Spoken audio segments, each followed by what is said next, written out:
할렐루야. 하나님 말씀은 마태복음 6장 13절입니다. 같이 읽겠습니다. 우리를 시험에 들게 하지 마시옵고 다만 악에서 구하시옵소서.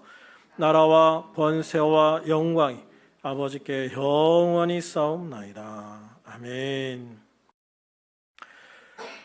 우리는 계속해서 주님이 가르쳐 주신 기도에 대해서 말씀을 나누고 있습니다.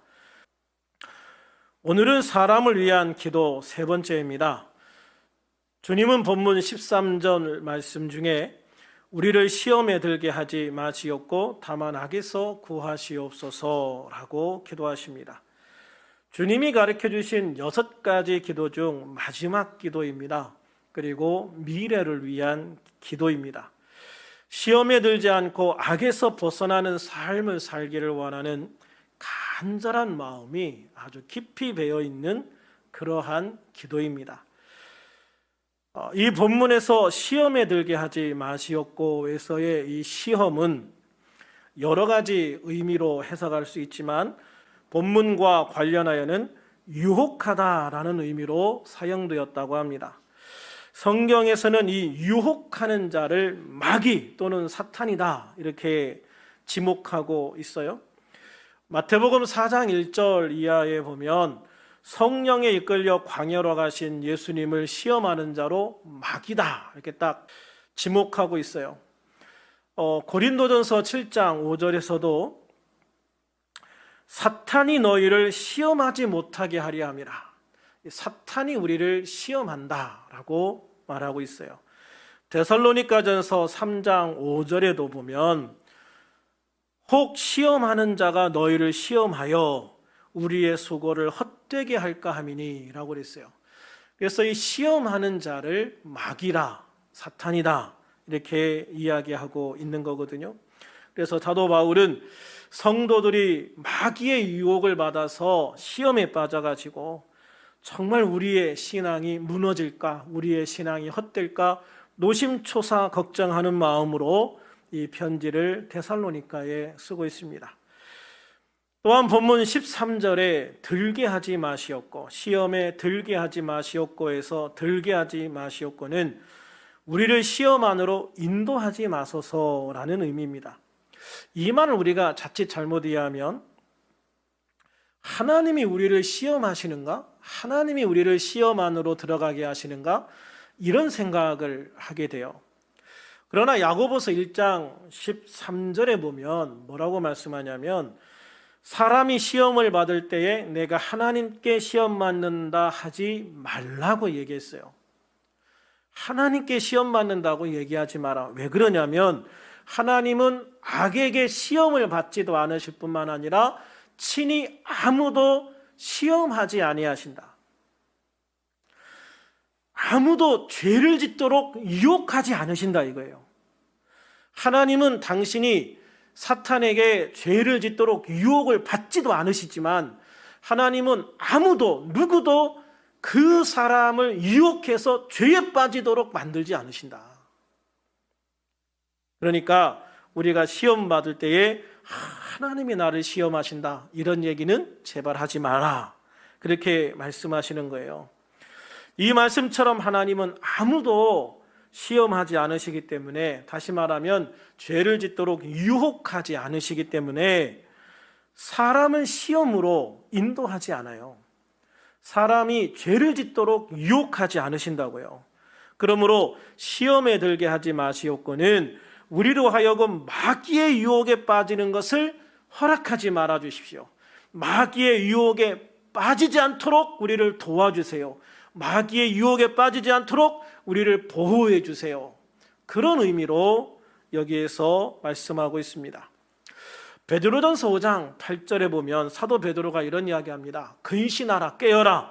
너희 대적 마귀가 우는 사자같이 두루다니며 삼킬 자를 찾는데요.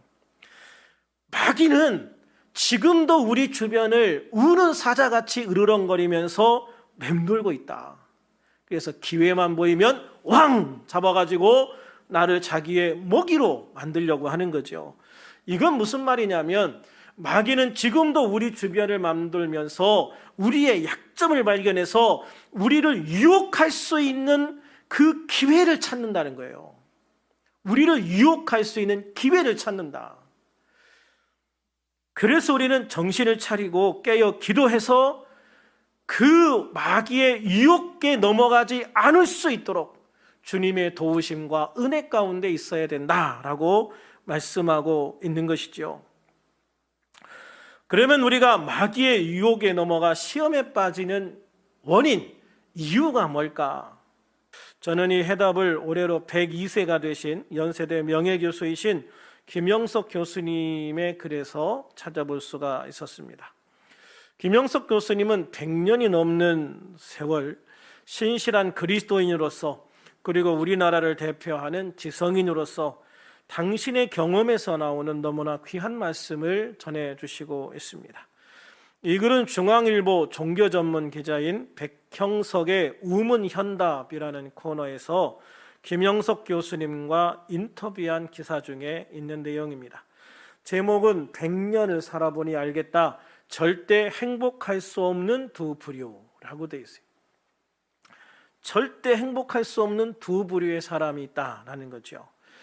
김영석 교수님은 행복 어떻게 하면 찾을 수 있습니까? 라는 기자의 질문에 지금껏 살아보니 알겠더군요. 아무리 행복해지고 싶어도 행복해지기 힘든 사람들이 있습니다. 라고 대답을 하십니다. 이에 기자가 행복하고 싶은데 행복해질 수 없는 사람들, 그들은 누구입니까? 라고 질문을 해요. 이에 김영석 교수님은 이렇게 대답하십니다. 크게 보면 두 부류입니다. 먼저 정신적 가치를 모르는 사람입니다. 라고 말해요. 정신적 가치를 모르는 사람이다. 왜냐하면 물리적 가치가 행복을 가져다 주지 않으니까요. 가령 복권에 당첨된 사람이 있어요. 그 사람이 과연 행복하게 살까요? 그렇지 않습니다. 정신적 가치를 모르는 사람이 많은 물건을 가지게 되면 오히려 불행해지더군요. 기자가 질문합니다. 돈이나 권력 혹은 명예를 쫓는 사람들도 많습니다. 그들은 거기에서 행복을 찾습니다. 김영석 교수님이 대답하십니다. 솔직히 거기서 행복을 찾기는 어렵습니다. 왜 그럴까요? 거기에는 만족이 없습니다. 돈, 권력, 명예욕은 기본적으로 소유욕입니다. 그건 가지면 가질수록 더 목이 마릅니다. 가지면 가질수록 더 배가 고픕니다. 그래서 항상 허기진 채로 살아가야 합니다. 행복하려면 꼭 필요한 조건이 하나 있습니다. 그거는 만족입니다. 기자가 질문합니다. 만족을 하려면 어떻게 해야 합니까? 김영석 교수님이 대답하십니다. 정신적 가치가 있는 사람은 만족을 합니다. 그런 사람들이 행복한 삶을 살더군요. 정신적 가치를 모르는 사람이 명예나 권력이나 재산을 거머쥘 때도 있습니다. 그런데 결국 불행해지더군요. 명예와 권력, 재산으로 인해 오히려 불행해지고 말더군요. 지금 우리 주위에도 그러한 사람들은 많이 있습니다. 김영석 교수님이 이야기하는 행복해질 수 없는 두 번째 부류의 사람은 이기주의자입니다. 기자가 묻습니다. 이기주의자와 행복 왜 공존이 불가능합니까? 김영석 교수님이 대답하십니다. 이기주의자는 자신만을 위해 삽니다. 그래서 인격을 못 가집니다. 인격이 뭔가요? 그건 인간관계에서 나오는 선한 가치입니다. 이기주의자는 그걸 갖추기가 어렵습니다. 그런데 인격의 크기가 결국 자기 그릇의 크기입니다. 그 그릇에 행복을 담는 겁니다. 이기주의자는 그릇이 작기에 담을 수 있는 행복도 작을 수밖에 없습니다.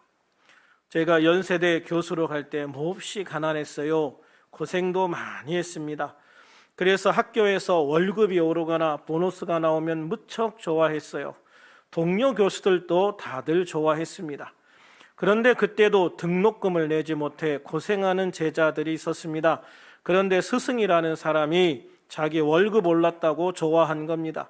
그건 교육자의 도리가 아니지요. 그 생각을 하면 지금도 미안하고 부끄럽습니다. 행복하지 않습니다. 무슨 말인가 하면 행복은 공동체 의식이지 단독자인 나만을 위한 게 행복은 아니더군요. 라고 말하는 거예요. 행복해지려면 주변에 있는 사람들이 같이 행복해야 행복해지지, 나 혼자 무언가를 가졌다고 해서 주변의 사람들이 다 어려운데 나만 혼자 행복해지지는 않더라라고 말씀을 하는 거죠.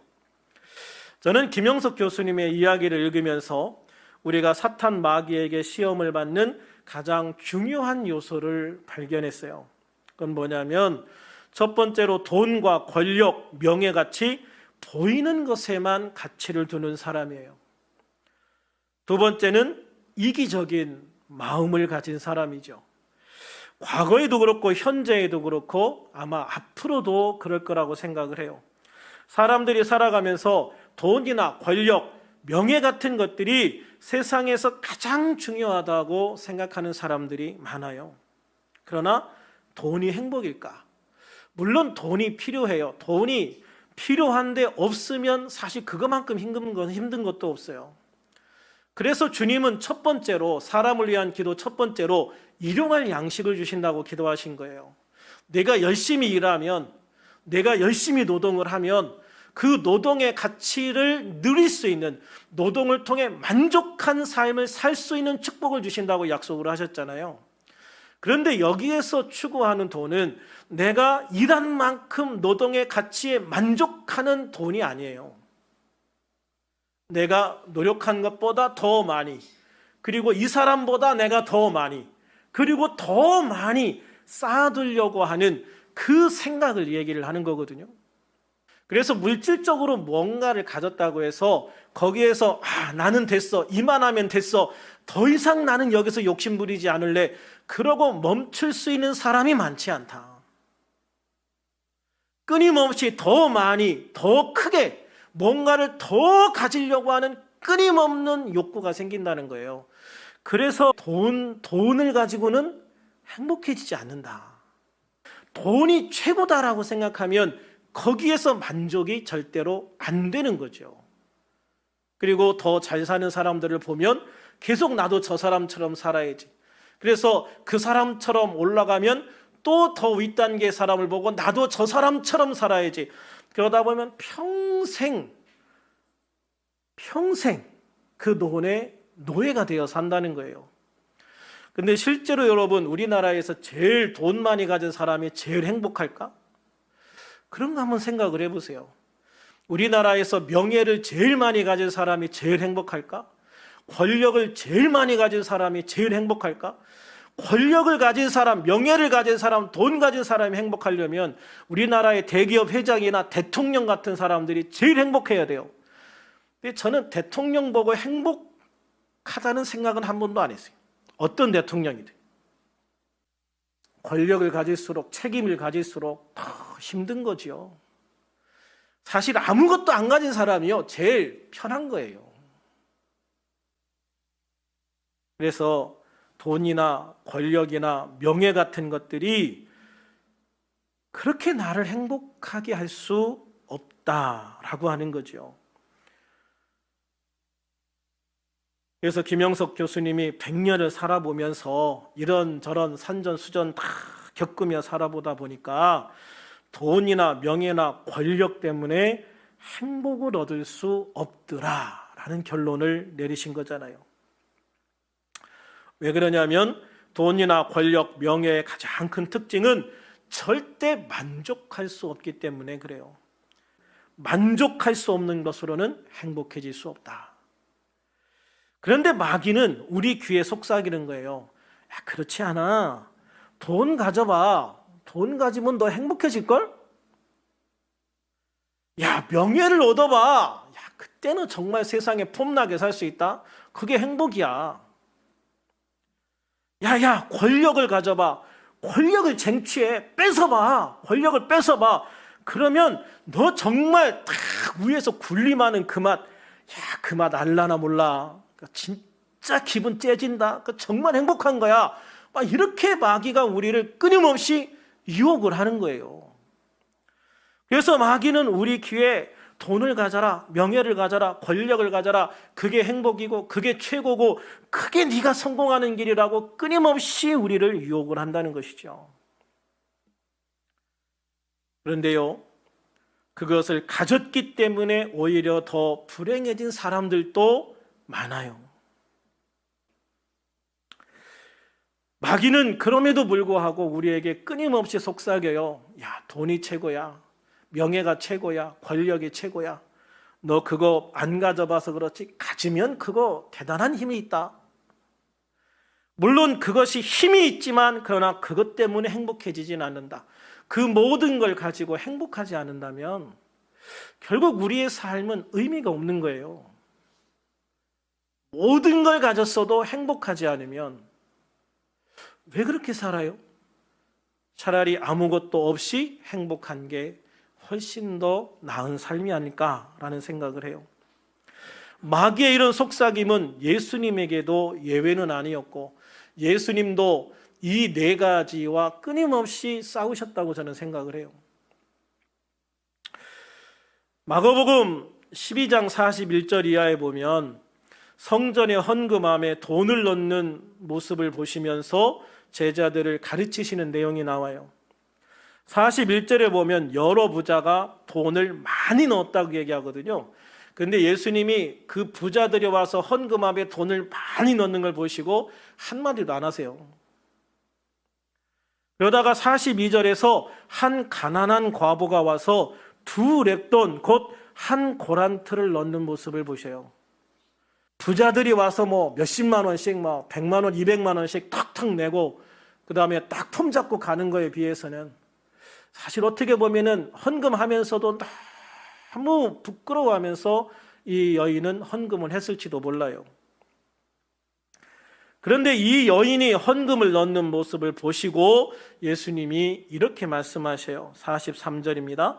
예수께서 제자들을 불러다가 이르시되 내가 진실로 너희에게 이르노니 이 가난한 과부는 헌금함에 넣는 모든 사람보다 많이 넣었도다.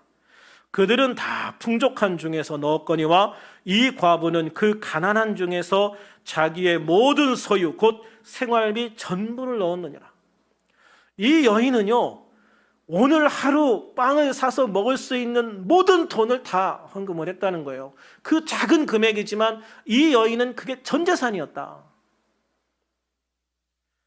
그래서 예수님은 많은 돈을 헌금한 것이 중요한 게 아니라 작은 돈이라도 하나님을 향한 마음과 정성이 담겨 있는 헌금이 더 중요하다는 걸 가르치셨어요. 근데 제자들 앞에 왜 이런 얘기 하셨을까요? 제자들이 마음이 흔들렸기 때문이 아닐까라는 생각을 해요. 어떤 사람이 와가지고요, 막 뭉텅이 딱 하나 헌금을 넣어요. 많은 돈이겠죠. 야, 저런 사람이 우리 선생님 따라다니면서 우리 선생님 쓸 돈 좀 팍팍 해주면 좋겠다. 이런 생각 안 들겠습니까? 저라도 그런 생각 들 것 같아요. 제자들은 헌금함에 돈을 많이 넣는 사람들 보면서 이미 마음이 흔들렸어요. 그러면서 그 조금 헌금하는 그 가난한 과부의 모습을 보고 시시하게 생각을 하지 않았을까. 그래서 예수님은 제자들에게 교훈을 주시면서 경고하시는 거예요. 물질은 그런 것이 아니다. 하나님 앞에 물질을 드릴 때 액수가 중요한 게 아니라 그 사람의 마음을 봐야 되는 거야. 그 사람의 정성을 봐야 되는 거야. 그게 중요하지. 액수 많다고 벌써 마음이 흔들리는 너희들 이미 다 너희 마음 보인다 이거죠.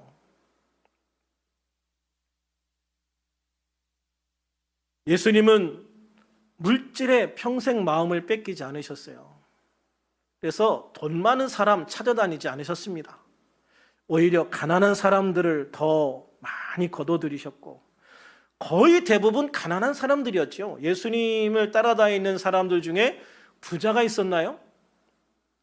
예, 물론 뭐 니고데모나 뭐 이런 사람도 있었지만 숨은 제자들이었고 실제로 예수님이 사도로 거둬서 집중적으로 훈련시킨 정말 특별한 제자 중에는 이렇다 할 만큼 뭐 돈을 예수님 앞에 드릴 수 있는 사람은 한 명도 없어요. 예수님은 그 모든 것 가운데 물질의 문제가 아니라 하나님을 향한 마음이 중요하다. 철저하게 제자들에게 가르치시면서 돈의 마음 뺏기지 마라. 마귀는 예수님을 시험할 때도 예수님을 성전 꼭대기에 세우시고 여기에서 뛰어내리면 너는 단번에 명예를 얻게 될 것이다 라고 유혹을 해요. 그러나 예수님은 마태복음 4장 7절에서 단호하게 그것을 거절하시죠. 사실 예수님이 성전 꼭대기에 올라가셨을 때 딱 뛰어내리면, 그래서 체조 선수가 딱 돌아가지고 딱 착지하는 것처럼 그 높은 곳에서 뛰어내려가지고 촥 내리셔가지고 짠 하셨으면 거기에 몰려있는 사람들에게 엄청난 인기 얻으셨겠죠. 그렇지만 그건 하나님의 방법이 아니다. 그거는 하나님의 방법이 아니에요. 하나님의 방법은 예수님께서 돌아다니면서 한 사람 한 사람 복음을 전하고 그들의 병과 약한 것을 고치시고 그들에게 있는 악한 영들을 쫓아내시면서 그러면서 그들과 부대끼면서 그 한 명 한 명 제자들을 받아들이시고 그들을 훈련시키시면서 그들을 키워나가시는 게 주님의 일이었지. 뭔가 사람들에게 막 갑자기 큰 인기를 얻어가지고 와 하고 사람들이 자기를 따르는 그런 사역을 예수님은 하시지를 않았단 말이에요.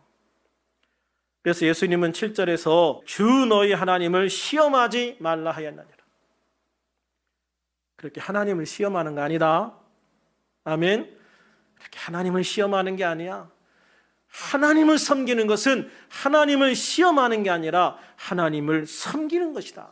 하나님을 경배하는 것이다. 할렐루야. 마귀는 또 높은 산에 데리고 올라가서 예수님에게 이 세상에 바라보는 모든 권력을 너에게 주겠다라고 유혹을 해요.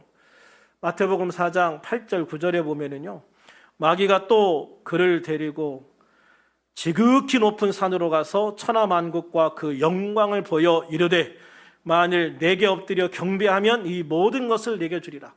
나한테 절 딱 한 번만 해. 그럼 이거 다 너한테 줄게 그러잖아요. 절 한 번만 해. 이거 너한테 줄게. 그러나 예수님은 10절에서 이 또한 단호하게 거절하시거든요. 사탄아 물러가라. 기록되었을 때 주 너희 하나님께 경배하고 다만 그를 섬기라 하였느니라. 이 세상에 섬길 분은 오직 하나님 한 분밖에 없다. 네가 어디 감히 하나님의 자리에서 경배를 받으려고 하느냐? 나는 너를 경배할 수 없어. 네가 세상의 모든 권력을 나한테 다 준다고 해도 나는 너를 경배할 수 없다. 할렐루야. 그것을 얻지 못해도 하나님께 경배하고 하나님을 섬기면서 그것을 통해서 기쁨을 얻고 그것을 통해서 소망을 얻는 삶, 그게 행복한 삶이다 라고 말하는 거예요. 이렇게 주님은 마귀가 돈으로 명예로 권세로 유혹하려고 했지만 그 유혹에 절대 넘어가지 않으셨어요. 주님은 너희가 보는 것보다 더 중요한 것, 바로 하나님을 향한 마음, 믿음이 더 중요한 가치가 있다는 것을 분명히 보여주시고 가르치시고 계시다는 거예요. 또한 예수님은 이기적인 사람이 되라는 마귀의 유혹에도 넘어가지 않으세요. 마귀가 예수님을 시험한 첫 번째 시험이 바로 이기적인 사람이 되라는 유혹이에요. 마태복음 4장 3절에 보면 마귀는 40일 금식하신 예수님께 와서 내가 만일 하나님의 아들이여든 명하여 이 돌들로 떡덩이가 되게 하라라고 해요. 이것은 예수님이 하나님의 아들이라고 세상에 좀 자랑하고 싶은 그런 마음도 자극을 하는 거지만 제일 중요한 게 예수님의 배고픔, 이 배고픔을 이용하는 거죠. 제가 강남금식기도원에서 10일 금식하고 내려오는데요, 야, 정말 어디서 밥을 짓는지 그 밥 짓는 쌀 냄새가 그렇게 고소하게 느껴지긴 생전 처음이에요. 이 기도원에서 금식기도 하다 보면 제일 문제가 뭐냐면 성전 바로 옆에 식당이 있는 거예요. 그래서 금식 한 3, 4일 하고 나면은요, 식당에 안 들리고 지나가도 그 식당의 메뉴가 뭔지 거의 다 알아맞혀요. 냄새가 어떻게 기가 막히게 그렇게 다 나는지 몰라요. 배고픔은요, 사람이 가장 참기 힘든 것 중에 하나예요. 근데 마귀는 그 약점을 탁 잡은 거예요. 그러면서 야, 너 하나님 앞에 능력 받았잖아. 이 돌로 떡을 만들어 먹어. 야, 다른 사람이 문제야? 지금 네가 배고프잖아. 네가 문제야. 너를 위해서 먼저 사용해. 너를 위해서 하나님의 능력을 써봐. 마귀는 예수님에게 너를 위해서, 당신을 위해서 쓰라는 거예요. 그런데 예수님은 단호하게 거절하십니다. 4절에 보면 사람이 떡으로만 살 것이 아니요 하나님의 입으로부터 나오는 모든 말씀으로 살 것이니라. 야, 먹는 떡보다 더 중요한 게 있어. 먹는 밥보다 더 중요한 게 있어. 그게 뭐냐면 하나님의 말씀이다. 할렐루야. 우리가 살아가면서 많은 유혹들이 그런 유혹들을 받아요. 나 먼저, 나만. 다른 사람들이 뭐 어떻게 되든지 뭐 문제야. 내가 중요하지. 그래서 저는 사실 가장 싫어하는 말 중에 하나가 나만 아니면 돼요. 나만 아니면 돼. 그래서 제가 옛날에 그 1박 2일이라는 프로그램 재밌게 보다가 강호동 씨가 맨날 나와서 나만 아니면 돼. 그래가지고 그때부터 한동안 안 봤어요. 세상에 나만 아니면 돼라는 그런 이기적인 생각이 어디 있어요? 우리에게 중요한 것은 함께 하는 것이지 나만이 아니에요.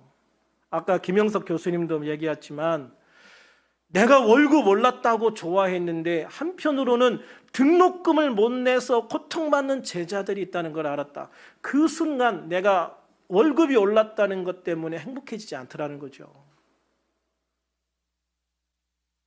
우리도 예수님처럼 우리를 유혹하여 죄를 범하게 하고 넘어뜨리려고 하는 악한 세력들이 다 우리 주변에 있다는 것을 꼭 기억을 하셔야 돼요. 마귀는 우리에게 보이지 않는 것보다 보이는 것을 위해서 살라고 끊임없이 유혹을 해요. 그래서 돈이나 명예, 권세를 얻기 위해서 보이지 않는 신앙 따위는 버려도 된다고 유혹을 해요. 그래서 실제로 많은 사람들이 신앙을 버리고 돈을 택하고 신앙을 버리고 권력을 택해요. 그러나 김영석 교수님은 100년을 살아보고 경험해 보니 그런 것으로는 절대 행복해지지 않더라라고 이야기하시잖아요. 행복해지려면 보이지 않는 가치를 인정하고 소중하게 여기고 부족하지만 만족할 줄 알 때 행복이 오더라는 것이죠.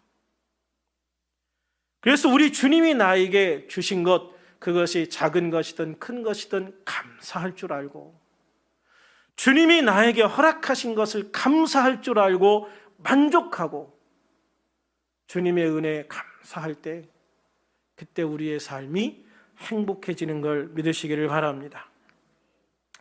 그리고 우리가 가진 것들을 나눌 수 있는 은혜도 필요한 거예요. 사랑하는 성도 여러분, 우리를 시험에 들게 하지 마시옵고 다만 악에서 구하시옵소서라고 기도를 가리키신 예수님의 가르침을 따라서 우리들도 마귀의 유혹에 넘어가 시험에 들지 않도록, 마귀의 유혹에 넘어가지 않도록 주님께 도움을 요청하는 기도를 드리는 자가 되어야 되겠습니다. 악한 마귀에게서 우리를 구하여 주시는 주님의 은혜를 누리는 우리들이 되기를 소망합니다. 그리고 오늘도 마귀의 유혹을 이기고 하나님을 믿는 믿음, 우리 주 예수 그리스도의 은혜로 세상에서 가장 행복한 삶을 살아갈 수 있는 그런 우리들이 될 수 있기를 우리 주 예수님의 이름으로 축원합니다.